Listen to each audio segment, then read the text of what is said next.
Así que vamos a abrir nuestra Biblia en Lucas 10. Una historia cortita, pero que tiene mucho que ver con nuestros días, con nuestra vida, con nuestro día a día.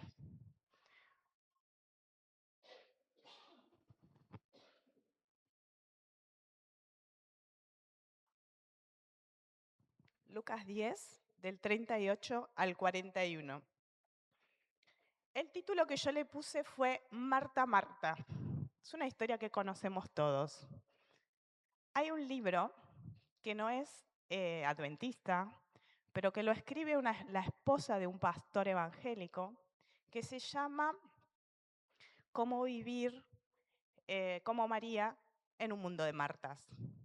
Y es un libro que habla exclusivamente de esta historia y nos lleva a enriquecer esta historia y a trasladarla a nuestros días, ¿sí? ¿Cómo podemos ser Marta sin darnos cuenta? ¿Sí? Vamos a leer. Aconteció que yendo de camino, entró en una aldea y una mujer llamada Marta lo recibió en su casa. Esta tenía una hermana que se llamaba María, la cual sentándose a los pies de Jesús oía su palabra. Marta, en cambio, se preocupaba con muchos quehaceres y acercándose dijo: Señor, ¿no te da cuidado que mi hermana me deje servir sola? Dile pues que me ayude. Respondiendo Jesús le dijo: Marta, Marta, afanada y turbada estás con muchas cosas, pero solo una cosa es necesaria, y María ha escogido la buena parte, la cual no le será quitada. Contexto de esta historia: Jesús venía desde Jericó y iba hacia Jerusalén, en el medio Betania. Jesús hace una parada técnica, vamos a decirle, en la casa de estos tres amigos que él tenía y que tanto amaba: Lázaro, Marta y María. Tres hermanos. No conocemos dónde Jesús los conoció, no sabemos, pero sabemos que Jesús los amaba mucho. ¿Sí? Jesús lloró por Lázaro cuando murió. Entonces Jesús tenía una relación con ellos. Marta y María salen al encuentro de Jesús, lo reciben en su casa. Pensemos e imaginemos esta escena. Jesús llega y no venía solo.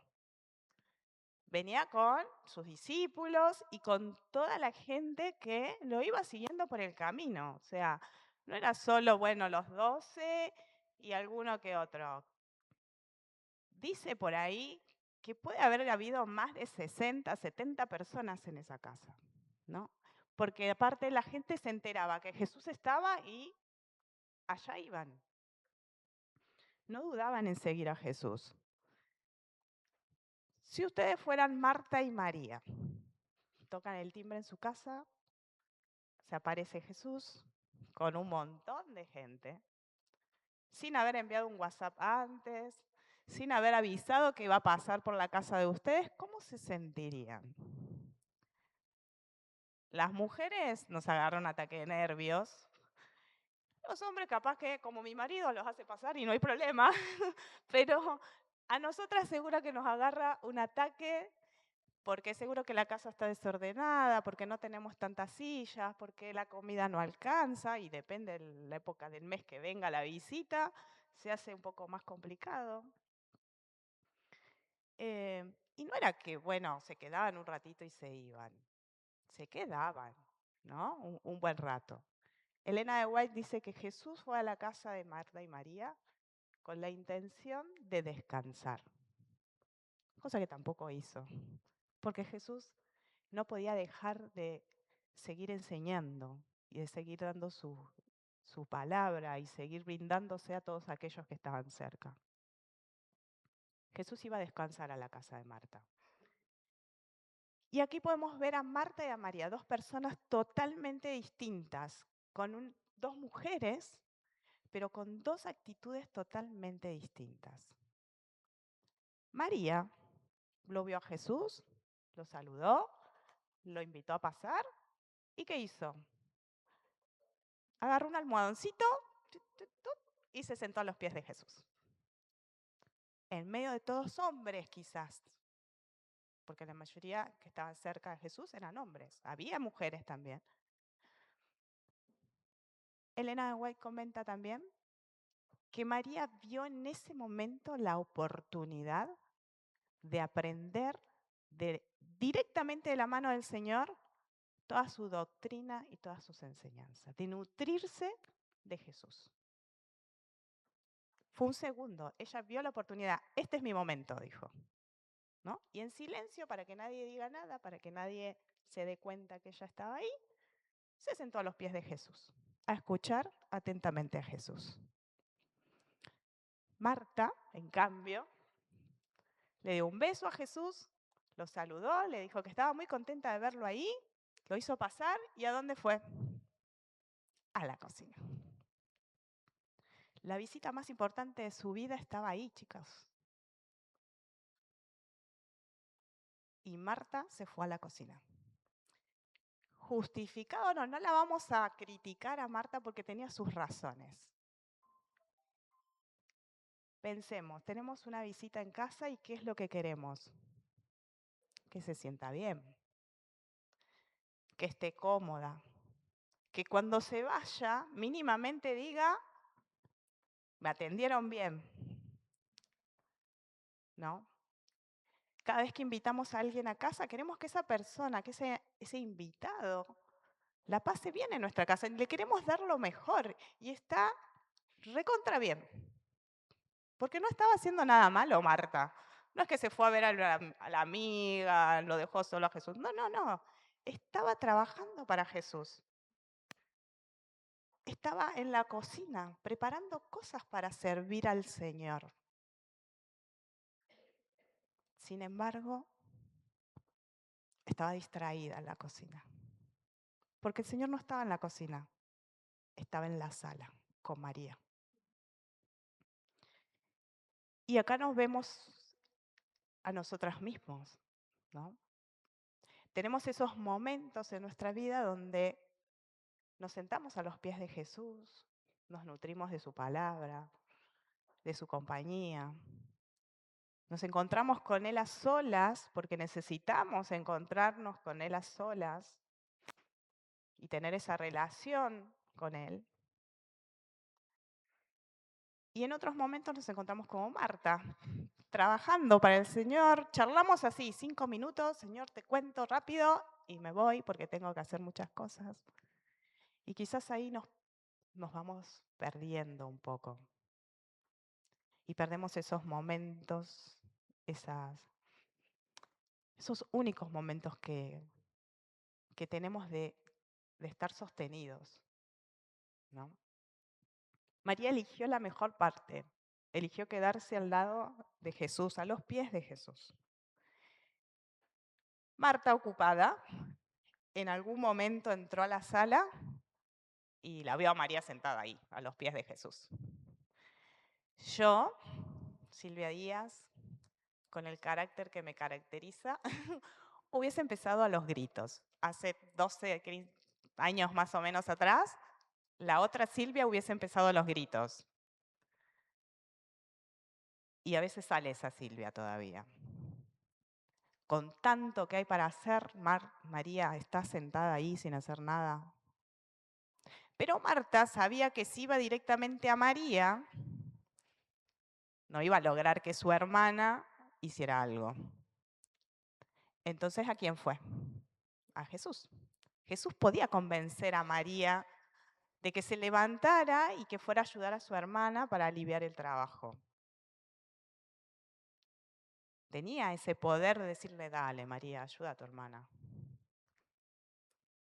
Yo tengo 2 hijos y muchas veces los 2 son completamente distintos.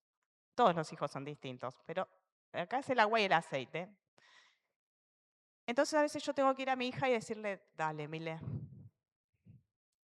levántate. Por favor, hija. Y no es porque hoy Gonzalo esté acá conmigo acompañándome, sino porque él quizás le pido una sola vez las cosas y va y lo hace. Pero con Mile tengo que remarla un poco más. Y acá Jesús le hace ver a Marta, la reprende, porque no es que Jesús le dice, bueno, muchachos, a ver, ayudemos a Marta, así termina rápido y nos podemos sentar todos tranquilos, porque también podría haber sido eso. Sino que le dice, Marta, Marta, afanada y turbada estás, con amor. Marta, te estás perdiendo lo mejor de tu vida. Marta, este momento no se va a repetir. Marta es hoy. Y acá en este Marta, Marta, deberíamos, cada vez que leemos esta historia, como todas las historias de la Biblia, deberíamos poner nuestro nombre. Yo pongo acá, Silvia, Silvia. ¿Qué estás haciendo? Silvia, ¿por qué te estás preocupando tanto?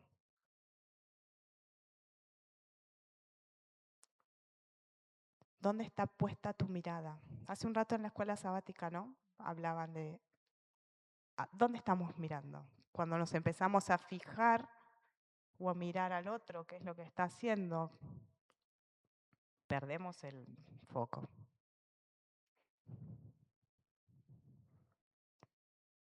Y Marta estaba trabajando para el Señor, estaba sirviendo al Señor. Así que nos puede pasar a nosotros que estamos en la iglesia. Estamos en un departamento y ese departamento hay que remarla. Y le ponemos todas las ganas, todas. Y vemos que el otro no arranca nunca o no funciona el departamento. ¿Será que como departamento estamos perdiendo el foco, la mirada, el centro? ¿Es Jesús el centro del departamento en el que yo estoy trabajando? ¿Y a Jesús le importaba la situación de Marta? ¿A Jesús le importaba que Marta estuviera muriéndose de calor, dando órdenes, yendo y viniendo, buscando más sillas, más almohadones, más cubiertos? Sí, claro que le importaba. Pero Jesús quería una sola cosa, que Marta esté ahí con él. Y nuestra vida espiritual muchas veces se convierte en este Marta, Marta afanada. Hacemos una oración así cortita, rápido, antes de salir de casa para ir al trabajo. ¿Tenemos razones para estar ocupados y afanados? Sí, hay un montón. Y podemos hacer una lista interminable, ¿no? Los que trabajan, que tienen que llegar al trabajo a tiempo, que hay que cumplir, que hay que hacer todas las cosas del trabajo, que sea. Que muchas veces se tienen que ir a las 5 de la tarde y no se van a las 5 de la tarde, se van a las 6, a las 7. Que llegan a la casa y siguen trabajando porque sigue habiendo cosas que resolver. Quienes se quedan en casa tienen que criar a los hijos, tienen que llevar al colegio, darles de comer. Y no solo darles de comer, sino que esa comida sea nutritiva, que sea sana, que puedan ir a la plaza a jugar un rato, que hagan un deporte. Hay como un montón de exigencias que tenemos, ¿no? Que están buenas. Pero cuando llegamos a la noche, nos damos cuenta que hicimos un montón y nos falta todavía un montón y en ningún momento nos encontramos con Jesús.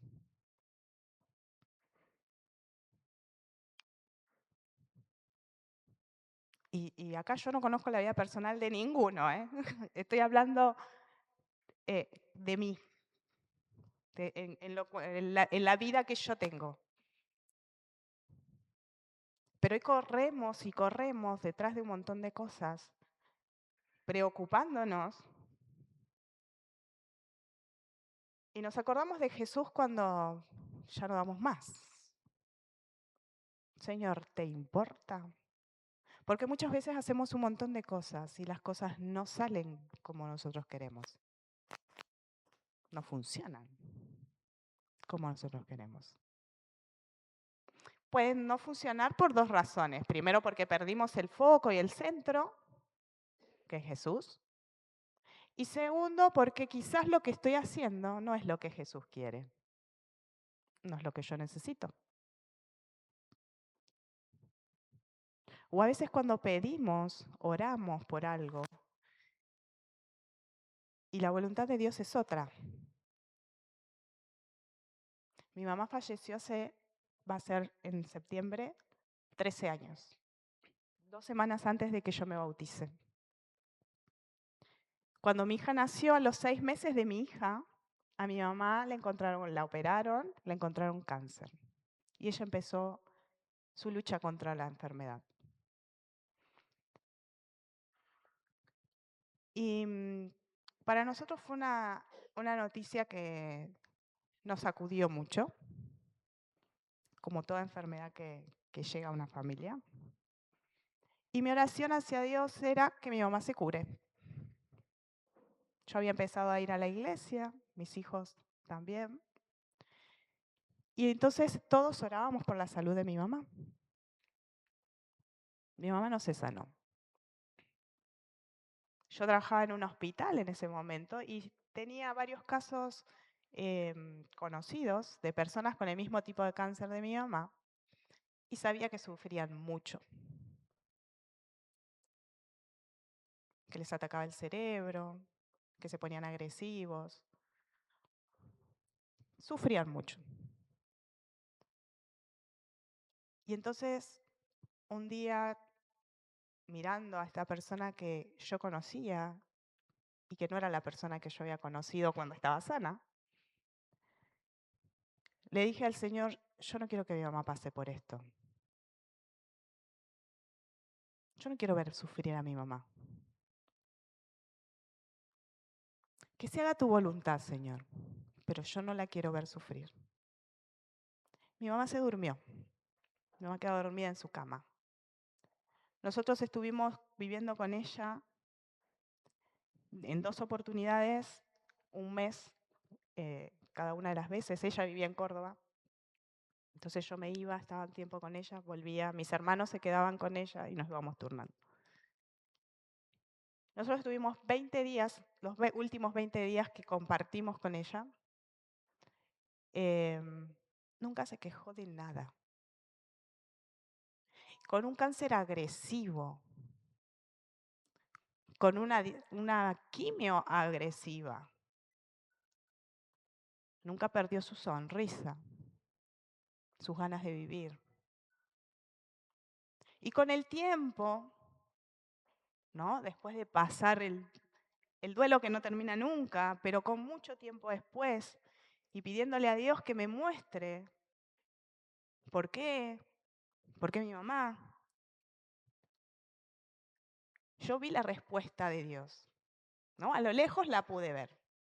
En el momento no, pero a lo lejos la pude ver. Mi mamá se fue tranquila, descansó, descansa, sin sufrimiento. Eso no evitó que yo me ponga triste, que me enoje con Dios, que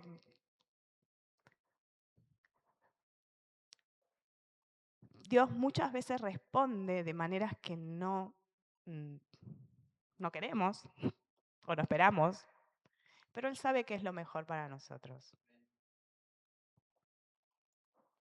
Yo le pedí que se cumpla su voluntad. Dios sabe por qué no le dio 15 años más a mi mamá para que disfrute sus nietos. Quizás se iba a perder mi mamá, no lo sé. Pero Él sabe por qué hace las cosas. Él sabe por qué te pide que te pongas a sus pies, por qué vayas a su encuentro cada día, porque sabe que somos débiles, porque sabe que cualquier cosa que nos pase nos va a hacer caer. Ya sea una enfermedad, sea una pérdida de trabajo, hay un montón de cosas que nos pueden hacer perder la mirada en Jesús. Y Marta estaba afanada y turbada. Y vamos a ver porque esta historia no es solo que es Marta, ¿no? A lo largo de toda la Biblia hay historias en donde el pueblo de Dios, el pueblo de Israel, le dice a Dios, le pregunta a Dios, pero ¿por qué, Señor, me trajiste hasta acá? Y si vamos al Éxodo, en Éxodo 14, del 9 al 12, Moisés ya había sacado al pueblo de Egipto, lo lleva al desierto, porque Dios le dijo que lo lleve al desierto, y dice, los egipcios los siguieron con toda la caballería y los carros del faraón, su gente a caballo y todo su ejército. Los alcanzaron, donde estaban acampando junto al mar, cerca de Pi Hairot, frente a Baal Zephón. Cuando el faraón se hubo acercado, los hijos de Israel alzaron sus ojos y vieron que los egipcios venían tras ellos, por lo que los hijos de Israel clamaron a Jehová llenos de temor y dijeron a Moisés, ¿no había sepulcros en Egipto que nos has sacado para que muramos en el desierto? ¿Por qué nos has hecho esto? ¿Por qué nos has sacado de Egipto? Es una historia que se repite, ¿no? Cuestionamos a Dios. Dios tenía una tierra prometida hermosa para toda esta gente, todas estas personas, donde no iban a necesitar nada, pero había que atravesar el desierto.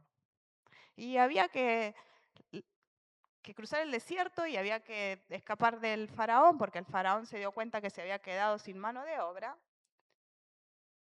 Y se le estaban yendo, ¿quién iba a hacer ahora el trabajo duro? No tenía quién, no tenía empleados. Y entonces decide traerlos de vuelta. Egipto nos llama siempre. Y entonces los israelitas, en vez de pedirle a Dios que, no sé, que abra el mar, que desaparezcan los egipcios, que, no sé, que obre, le cuestionan a Moisés, ¿nos trajiste acá para morir?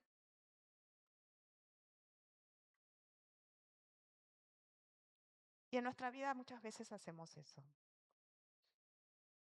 Señor, yo te sirvo. Y sin embargo,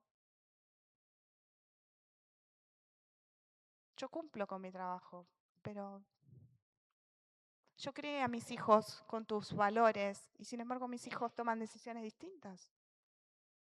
Señor, no lo entiendo. Y es natural de las personas, es nuestra naturaleza humana, ¿no? Ser cristiano, no sé si acá hay alguien nuevo, pero ser cristiano no te garantiza tener una vida color de rosa. No existe. Porque somos seres humanos. Tanto el que está dentro de la iglesia como el que está afuera pasa las mismas situaciones, los mismos padecimientos. Solo que la diferencia es que si yo estoy con Cristo, tengo una esperanza. Los problemas se ven diferentes, se pasan diferentes.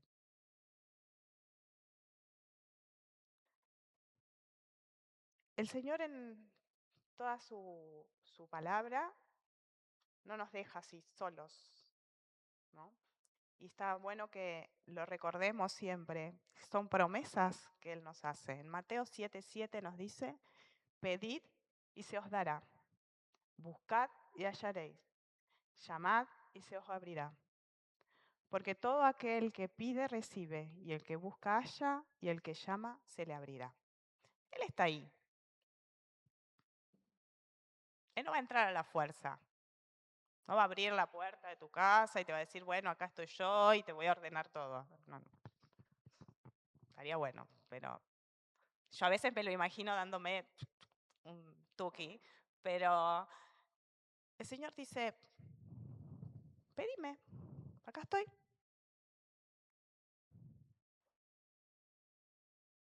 Pero tenemos que vencer nuestro orgullo, tenemos que humillarnos al Señor.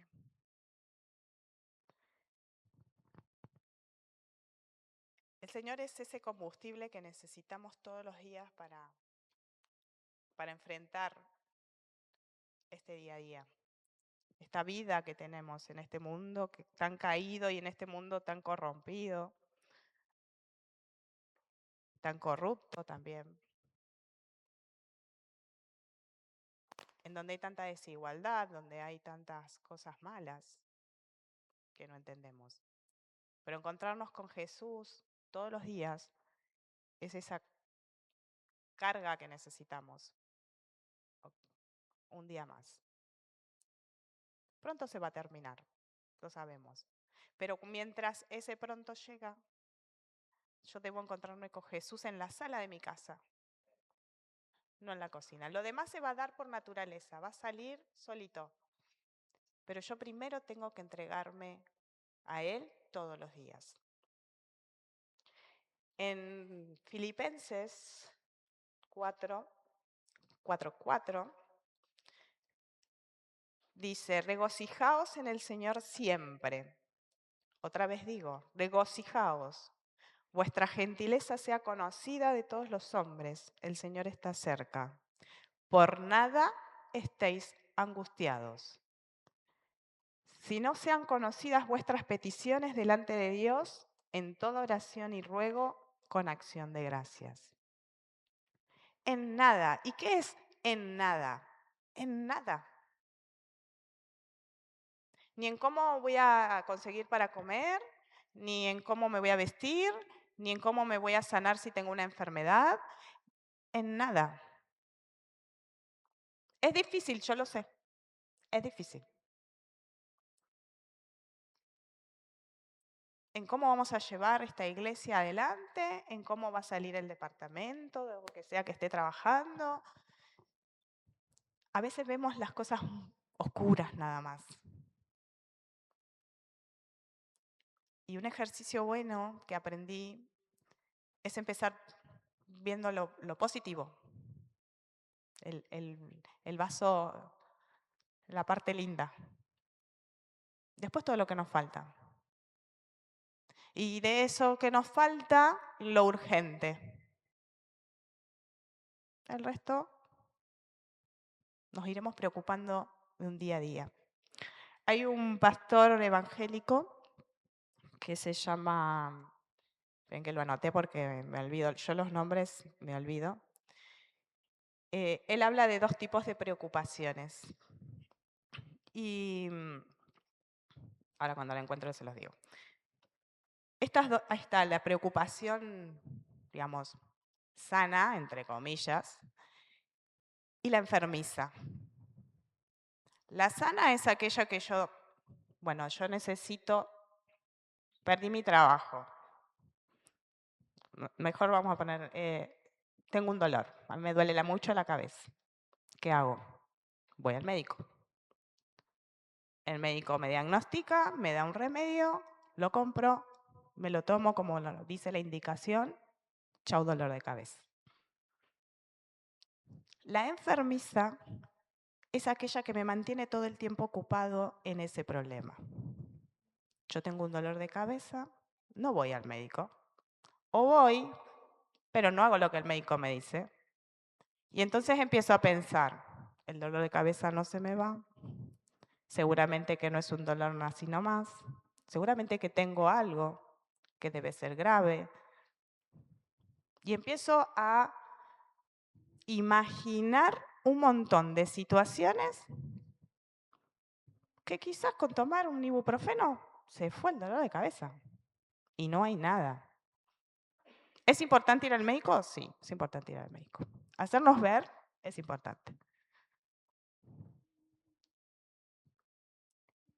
Y la frase que a mí me gustó para diferenciar estos 2 tipos de preocupaciones,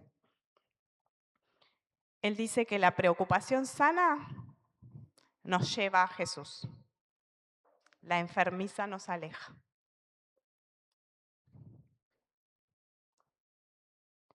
Todo lo que te preocupe, llévaselo a Jesús. Todo lo que vos tengas en tu corazón, angustia, preocupación, dolor, cosas por sanar, llévaselo a Jesús. Llévale también tus alegrías. Llévale las cosas buenas también que tenemos, que te pasan. Que tenés hijos sanos, que pueden estudiar, que tenés un plato de comida. Yo a mis hijos desde chiquito les enseñé que tener comida todos los días es un gran milagro.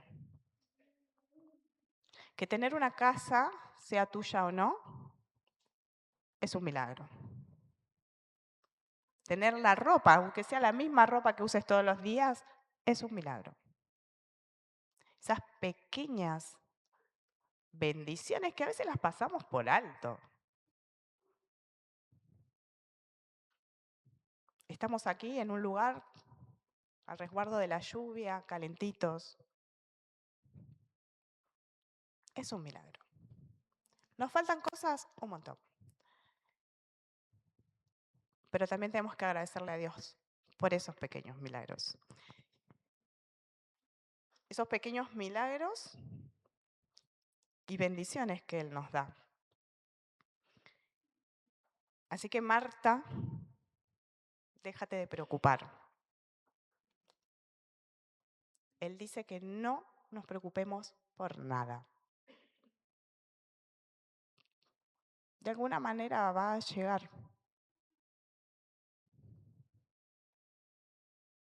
El Señor tiene caminos que no conocemos, maneras que no conocemos. Ayer justamente leía en Facebook, me apareció en una página la historia de, no sé, quizás lo hayan visto, del pastor Ted Wilson en el 2018. Él perdió su Biblia en un avión, en uno de los tantos viajes que él hace por el mundo. Se olvidó su Biblia en el avión. Era su Biblia que usaba de joven, la Biblia de estudio, una Biblia donde tenía sus anotaciones. Y él hizo todo para poder recuperar la Biblia. Y cuando llamó a la aerolínea, llamó al aeropuerto, y en el aeropuerto no le daban respuesta. Y en el aeropuerto hay una sala, un cuartito, donde se guardan las cosas que la gente pierde, se olvida. Y un personal del aeropuerto entró al cuartito y encontró la Biblia. Y el pastor dice que él, en su oración, cuando vio que ya no podía recuperar la Biblia, le dijo al Señor, bueno, que mi Biblia llegue a manos de alguien que la necesite. Y que esa persona no la tire en el tacho de basura, sino que la pueda leer y la pueda utilizar, que sea de bendición.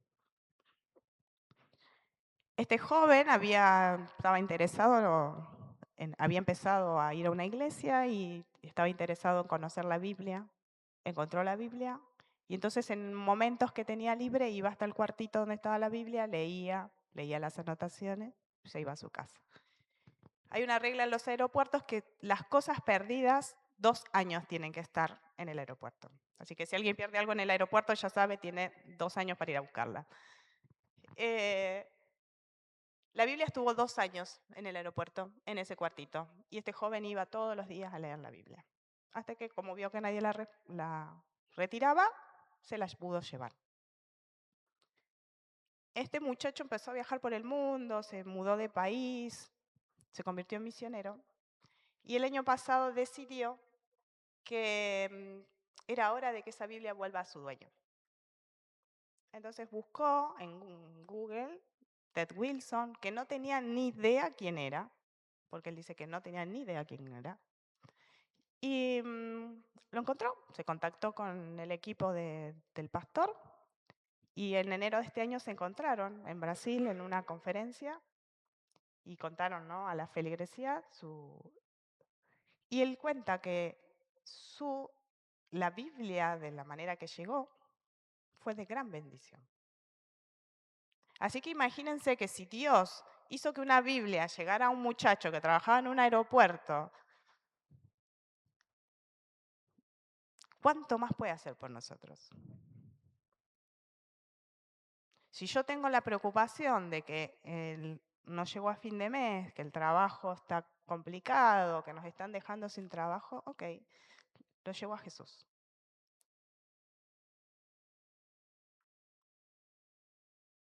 regla simple, básica, que nos cuesta, ¿por qué? Porque estamos acostumbrados a que todo tiene un precio. No puede ser tan fácil. Y sin embargo es así, es fácil. Nosotros lo complicamos. Así que llévenle a Jesús todas estas cosas. Yo no conozco a ninguno de ustedes, pero estoy segura de que muchos tienen grandes preocupaciones. Así que llévenselas a Jesús. Déjenlas en las manos de Jesús.